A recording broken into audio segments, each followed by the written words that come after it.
मित्रों, आज के इस वीडियो में एक छोटी परंतु काफ़ी रोचक कहानी को सुनेंगे। इसमें जानेंगे कि कैसे चुड़ैल अपना रूप बदलकर लोगों को लुभाती है और अपने प्रेम जाल में उन्हें फंसाती है। इस भेष बदले चुड़ैल और लकड़हारे के बीच हुए बातों को ध्यान से सुनेंगे तो आपको एक जानकारी भी मिलेगी कि अगर गलती से आपके इर्द गिर्द कोई भेष बदले शक्ति आ जाए तो उसे कैसे पहचानेंगे। ये काफ़ी मायावी होती हैं। इनसे निपटने के लिए आपके दृढ़ संकल्प को मजबूत होना काफ़ी ज़रूरी है, नहीं तो कब आप इनके गिरफ्त में चले जाएंगे आपको पता भी नहीं चलेगा और फिर इनके चंगुल से बाहर निकलना काफ़ी कठिन होता है। वीडियो पूरा सुने और जानकारी अच्छी लगे तो मेरे चैनल को लाइक, सब्सक्राइब और शेयर अवश्य कर दे। मित्रों, यह कहानी काफ़ी पुरानी है। सुदूर पहाड़ी बस्ती में एक छोटा सा गांव था, जहां के लोगों का मुख्य कार्य खेती और पशुपालन ही होता था। उसी गांव में एक ब्रह्मदत्त नाम का लकड़हारा रहता था, जो युवा और शरीर से काफ़ी तंदुरुस्त था।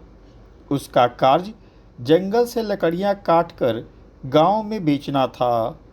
वह रोजाना सुबह उठकर जंगल चला जाता था और दोपहर तक लकड़ियां लेकर वहां से लौटता था।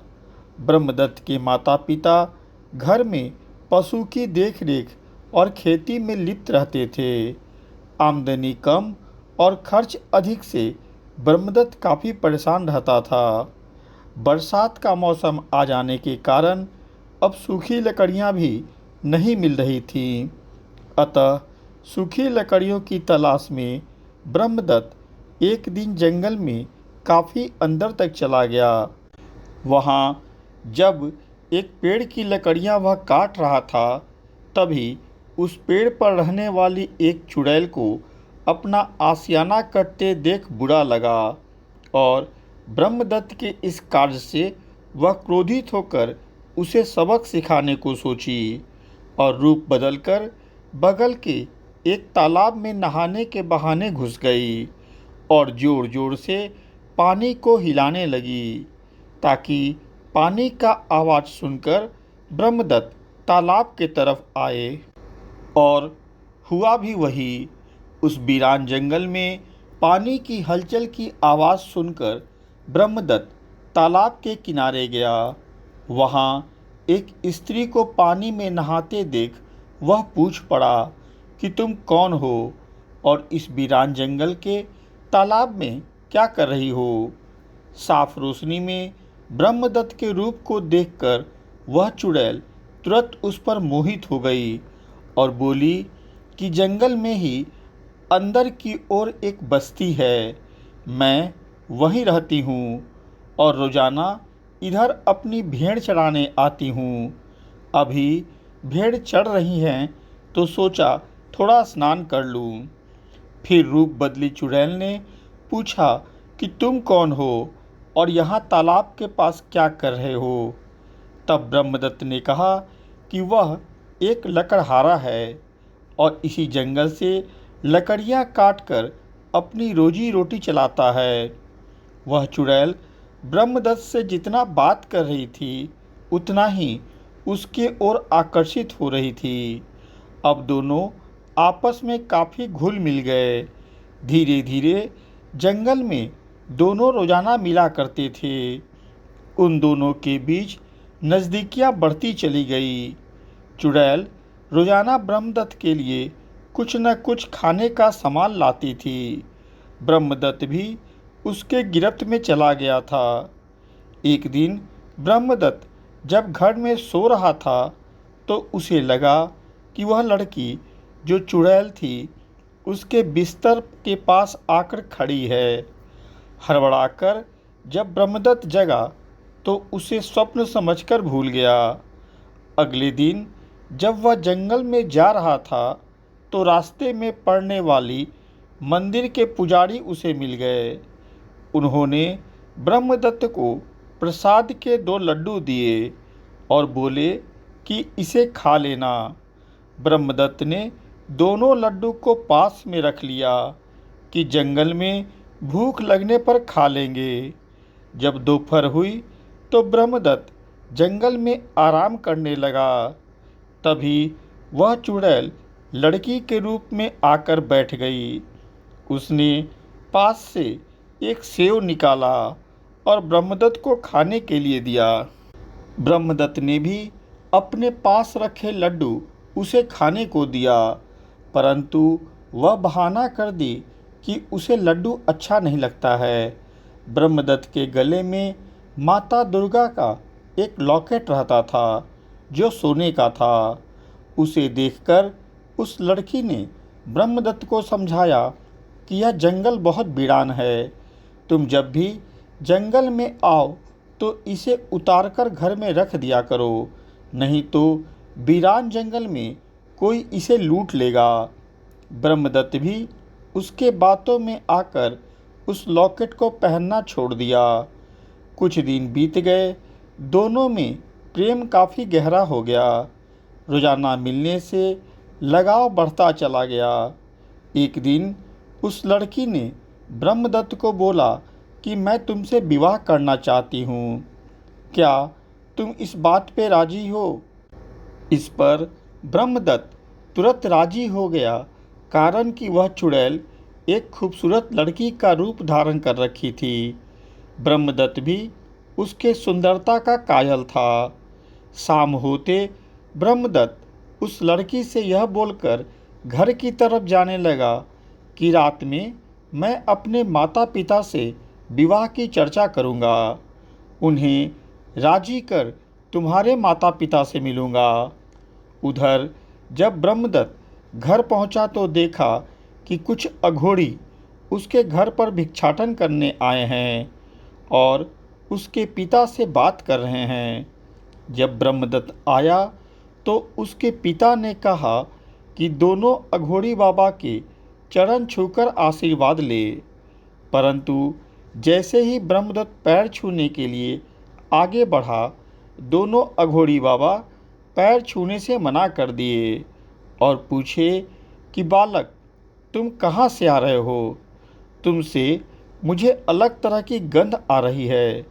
तुम सच सच बताओ कि कहाँ गए थे और किससे मिलने गए थे? अघोरी बाबा की बात सुनकर वह डर गया और सारी बातें सच सच बता दी, कारण कि वह जानता था कि इन बाबाओं से वह झूठ नहीं बोल सकता है।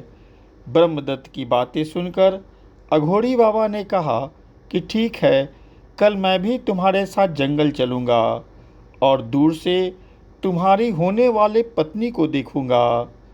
ब्रह्मदत्त सोच में पड़ गया कि आखिर ये दोनों उस लड़की को देखना क्यों चाहते हैं। अगले दिन सुबह ब्रह्मदत्त दोनों अघोरी बाबा के साथ जंगल में गया, परंतु इस बात की भनक उस चुड़ैल को हो गई थी।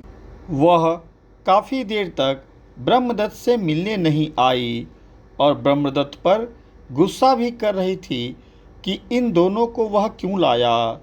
जब काफ़ी देर तक वह नहीं आई तो अघोरी बाबा ने उस पेड़ का पता ब्रह्मदत्त से पूछा जहाँ वह पहली बार उसकी आहट पाया था। ब्रह्मदत्त जब उन्हें उस पेड़ के पास ले गया तो अघोरी बाबा को वहाँ उसके होने की भनक मिल गई। उन लोगों ने तुरंत उस पेड़ के चारों ओर बंधन लगाकर उस चुड़ैल का आह्वान किया। उनके आह्वान करते ही वह लड़की चुड़ैल के रूप में सामने आ गई।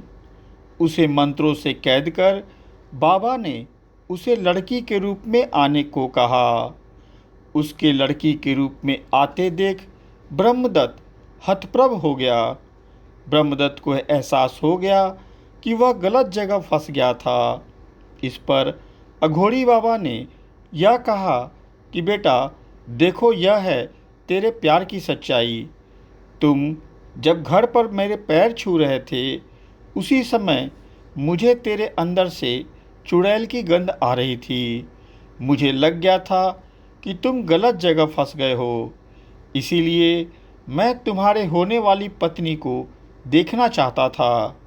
चलो अच्छा हुआ तुम बच गए। यह है तुम्हारे प्यार की असलियत। लेकिन तुम अब चिंता नहीं करो, मैं इसे हमेशा हमेशा के लिए कैद कर अपने साथ ले जा रहा हूँ। यह तुम्हारा कुछ नहीं बिगाड़ पाएगी। इतना कहकर अघोरी बाबा उस चुड़ैल को कैद कर लेते हैं और ब्रह्मदत्त के जीवन को बचाते हैं। ब्रह्मदत्त को अपने सोच पर बहुत पछतावा होता है, परंतु इस बात की प्रसन्नता होती है कि विपत आने से पहले टल गई। ब्रह्मदत्त खुशी खुशी घर वापस आ जाता है। मित्रों, यह थी एक लकड़हारे और चुड़ैल की अधूरी प्रेम कहानी। ब्रह्मदत्त अगर दिमाग चलाता तो उसी समय समझ जाता जब वह लड़की प्रसाद खाने से मना की और दुर्गा माता का ताबीज उतारने को बोली। परंतु हर जगह इंसान नकारात्मक नहीं सोचता है। जो भी महिला या पुरुष पूजा पाठ से दूरी बनाए या बनाने को बोले, प्रसाद से दूरी बनाए या प्रसाद खाने को मना करे, ताबीज से दूरी बनाए, ऐसी स्थिति में हो सकता है वह नकारात्मक शक्तियों के चपेट में हो। मैं 100% नहीं लेकिन 60% मामलों में ऐसा देख चुका हूँ। ठीक है, आप खुद न पहनें, खुद न खाएं, परंतु दूसरे को पहनने से रोकते हैं या प्रसाद खाने से मना करते हैं। इसका मतलब उस चीज़ से आपको दिक्कत हो रही है, इसीलिए सावधानी रखना भी ज़रूरी है। मित्रों, आपको यह वीडियो पसंद आया हो तो कृपया मेरे चैनल को लाइक, सब्सक्राइब और शेयर अवश्य कर दें। साथ में बेल बटन भी दबा दें ताकि अगली वीडियो आते ही आपको सूचना मिल जाए। धन्यवाद।